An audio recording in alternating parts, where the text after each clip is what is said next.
तो आज हम बात करेंगे जी, प्रॉब्लम है हमारे पास 2 point form of equation of straight line.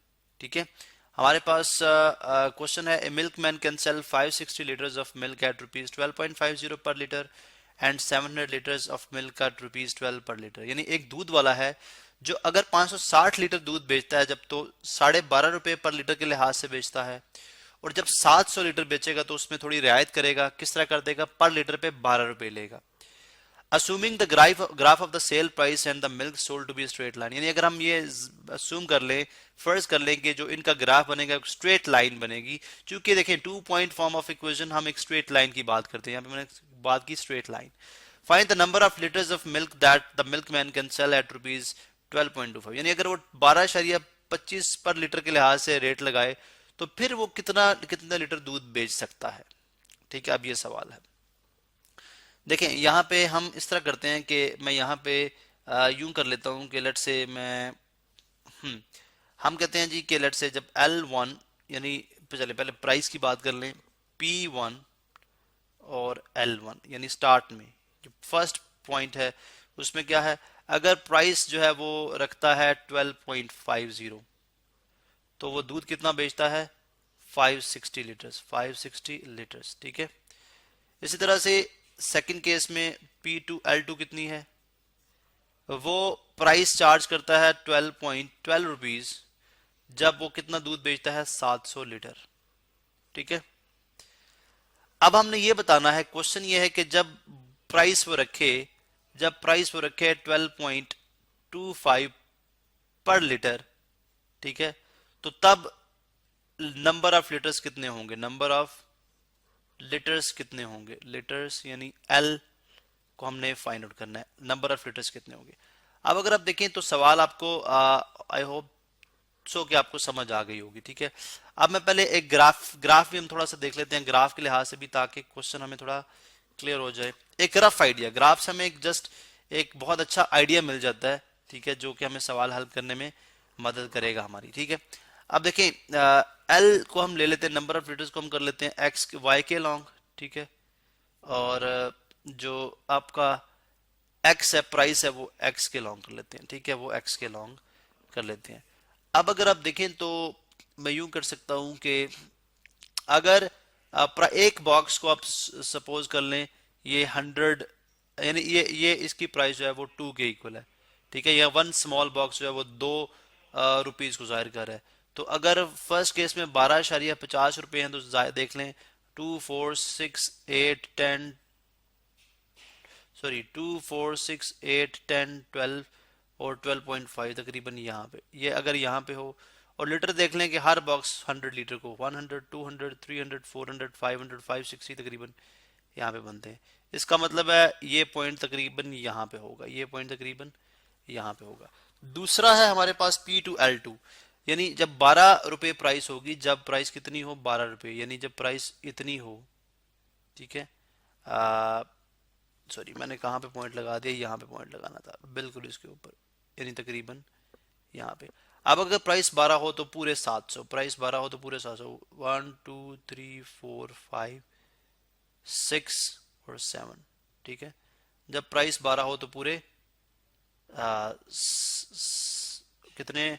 2 4 6 8 10 12। ठीक है, तो इसका मतलब है यहाँ पे प्राइस जब 12 रुपए करें तो आप 700, इसका मतलब ये ग्राफ, अगर इन दोनों लाइन को मैं, इन दो पॉइंट्स को मैं ज्वाइन कर दूं तो इसका ग्राफ कुछ इस तरह से बनता है। इसका ग्राफ कुछ इस तरह से बनता है, अगर आप यहाँ पे देखें तो।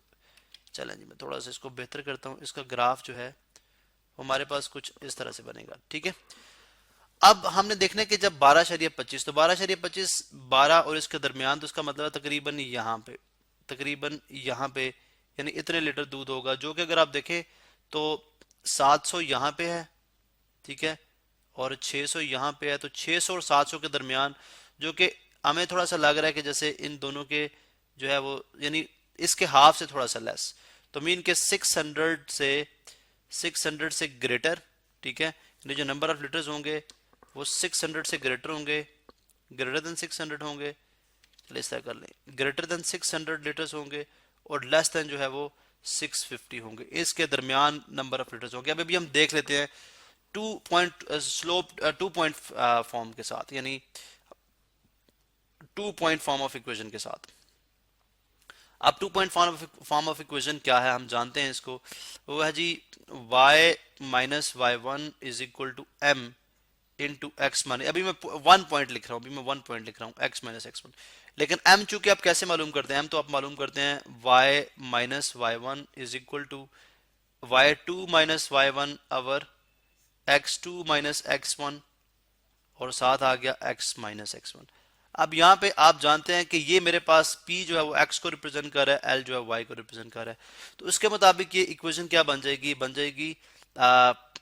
y, ठीक है, y जाहिर कर रहा है l को, तो l minus l1 is equal to y2 l2 minus l1 over p2 minus p1 into p minus p1। ये इक्वेशन बनती है 2 पॉइंट फॉर्म के मुताबिक, ठीक है, 2 पॉइंट फॉर्म के मुताबिक। अब मेरे पास इसको सॉल्व करना बहुत आसान है, इसको सॉल्व करना बहुत ही आसान है, क्योंकि मेरे पास तमाम वैल्यूज जो है वो मौजूद हैं, ठीक है। तो इसका मतलब है यहाँ से अगर मैं ग्राफ, अब चले ग्राफ तो हम रखते हैं, हम इसको यहाँ से रिमूव कर देते हैं, ठीक है, हम इसको यहाँ से रिमूव कर देते हैं, क्योंकि हमें जगह चाहिए इसको सिंप्लीफाई करने के लिए, और मैं इसको यहाँ से कॉपी करके ऊपर पेस्ट कर देता हूँ, कट करके, बल्कि यहाँ पे पेस्ट कर देता हूँ, ताकि हमारे पास वैल्यूज जो है इंसर्ट करना आसान हो जाए। सबसे पहले L माइनस, पहले इक्वेशन मालूम करेंगे, L माइनस L1 कितना है, आप याद रहे कि ये आपके पास क्या है, ये P1 है, ये L1 है, ठीक है, कलर चेंज कर लेते हैं, ये आपके पास P1 है, ये L1 है, ये P2 है, और ये L2 है। आप वैल्यूज डालते जाए, ठीक है। L minus L1, L minus 560 is equal to L2 minus L1, 700 minus 760, sorry 700 minus 560, 560 divided by P2 minus P1, 12 minus 12.5, 12 minus 12.50, ठीक है, और into P minus P1 कितना है, P1 है जी 12.50, 12.50। अब पहले इक्वेशन मालूम करेंगे तो ये आ जाएगी L इज इक्वल टू आ जाएगा L minus L is equal to आ जाएगा 560 प्लस, अब 700 माइनस 560 ये बनता है 140, और 12 माइनस 12.5 बनता है माइनस 0.50, ठीक है, इनटू P माइनस 12.50। अब हमने मालूम क्या करना है, मालूम ये करना है कि जब P जो है वो 12.25 हो, P जो है वो 12.25 हो, ठीक है, तो 12.25 P की जगह 12.25 रख लेते हैं, तो हम देखते हैं कि किस तरह से आ जाएगा, 12.25 आ जाएगा जी, नंबर ऑफ लीटर्स हमारे पास आ जाएंगे 560 प्लस, अब 140 डिवाइड, ये माइनस में है, ठीक है, तो 140 डिवाइडेड बाय 0.50, तो ये कितना आता है, माइनस 280, ये आ जाएगा माइनस 280, ठीक है, इनटू P माइनस 12, P कितना है 12.25 माइनस 12.50, ठीक है। अब 12.25 माइनस 12.50, पहले आप ये देख लें जरा, 12.25 माइनस 12.50 ये कितना आता है हमारे पास, माइनस 0.25। अब ये माइनस 0.25 को मल्टीप्लाई करा देंगे माइनस 280 के साथ, मल्टीप्लाई बाय 280, तो ये कितना आ जाएगा 70, तो ये माइनस 70 नहीं होगा, बल्कि देखिए यहाँ पे भी नेगेटिव आया था, यहाँ पे नेगेटिव, तो प्लस 70, इसका मतलब नंबर ऑफ लीटर्स कितने हो जाएंगे 560 प्लस 70, ठीक है। अब दोबारा से देख लें मैंने क्या किया यहाँ पे, देखिए माइनस 280 था, और ये जाहिर है इसको जब आप माइनस करेंगे तो आपके पास माइनस में आंसर आएगा, ठीक है, नेगेटिव में आंसर आएगा, तो जो भी नेगेटिव में आंसर आएगा उसको आप मल्टीप्लाई करेंगे नेगेटिव के साथ, जो 70 आएगा वो आपके पास पॉजिटिव आएगा। कैलकुलेटर पे मैंने नेगेटिव को इग्नोर किया था, इसलिए मेरे पास अब जो नंबर ऑफ लीटर्स आ जाएंगे टोटल 560 प्लस 70, ये बनते हैं 630 लीटर्स। तो अगर आप ग्राफ के अंदर देखें तो ग्राफ के अंदर मैंने क्या बात शो की थी कि जो आंसर होगा वो 600 से ग्रेटर होगा, ठीक है, और 650 से लेस होगा, तो देखें 630 लीटर हमारे पास क्या आ रहा है, आंसर आ रहा है। अगर ग्राफ थोड़ा सा बड़ा शो करें और एक्यूरेट ग्राफ बनाएं तो जाहिर है आपके पास जवाब बिल्कुल एक्यूरेट भी आ सकता है, बल्कि आएगा ऑब्वियसली। तो ये आपने देखा जिस तरह से हम जो है प्रॉब्लम्स को सॉल्व करते हैं।